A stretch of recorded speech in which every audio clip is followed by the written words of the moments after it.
Hervé Dessautiers, bonjour. Vous êtes le responsable pour le Rhône du syndicat Police CFDT et malheureusement, vous avez dans votre métier été victime dans la région parisienne, mais pas seulement, de violences ces dernières semaines autour de Noël, autour du Nouvel An. Vous réclamez notamment le retour des peines planchées pour ceux qui se livrent à des actes de violence envers les policiers. Est-ce que vous pensez que c'est une réponse? Est-ce que ça suffirait à décourager ceux qui aujourd'hui se conduisent de cette façon avec une violence épouvantable envers vos collègues? Bonjour Gérard Angel. Bonjour. Alternative CFDT Police Nationale est extrêmement choquée par la violence des coups et des blessures qu'ont reçus nos deux collègues d'Île-de-France, de Champigny notamment, mais également ceux d'Aulnay-sous-Bois ou ceux de Stein qui ont été pris à partie pendant la soirée du Nouvel An. Alternative Police n'est pas forcément favorable au retour des peines planchées parce qu'on a vu qu'elle ne faisait pas la panacée judiciaire et qu'elles n'étaient que rarement appliquées au moment où elles ont été votées sous l'ère de Nicolas Sarkozy.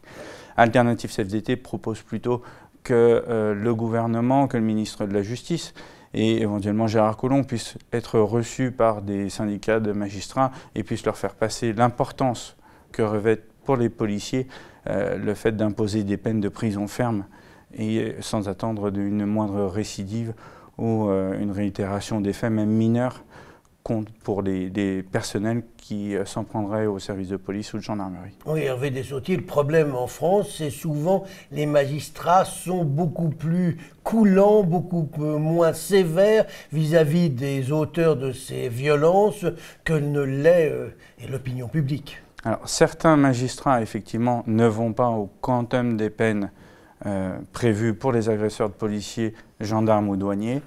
Et Alternative CFDT souhaite effectivement que des peines soient revues avec l'arrivée de la police de sécurité du quotidien, que des peines significatives soient appliquées systématiquement du moment qu'il y a une interpellation. Qu'on applique la loi sur des agresseurs de fonctionnaires. Dites-moi, la région parisienne n'a pas le monopole des agressions et des violences.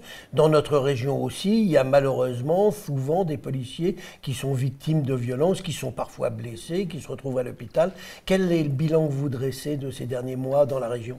Alors, dans la région, et par rapport aux 20 policiers qui sont blessés quotidiennement en France, 20 fonctionnaires qui sont blessés dans leur travail, parfois très gravement, avec des jambes arrachées, des mains arrachées. Nous nous inquiétons sur la région Rhône-Alpes de l'augmentation des individus qui sont souvent en défaut de permis de conduire, sous alcool, en refus d'obtempérer et qui foncent sur les fonctionnaires de police. À Lyon, nous déplorons que la confiscation des véhicules de ces individus-là, qui sont en général déjà connus pour tous ces faits, ne soit pas systématique et que ces individus, après avoir foncé sur des fonctionnaires de police, ne se retrouvent pas directement à la caisse-prison. Dites-moi, combien de blessés il y a eu l'année dernière dans la région? Vous pouvez nous dire, vous avez un chiffre? Non, pas très précis, puisqu'il faut savoir qu'on a des blessés très légers, parfois juste quelques heures d'hospitalisation, et puis des choses beaucoup plus graves. Hervé Dessautiers, Gérard Collomb doit recevoir la semaine prochaine les syndicats de police au ministère.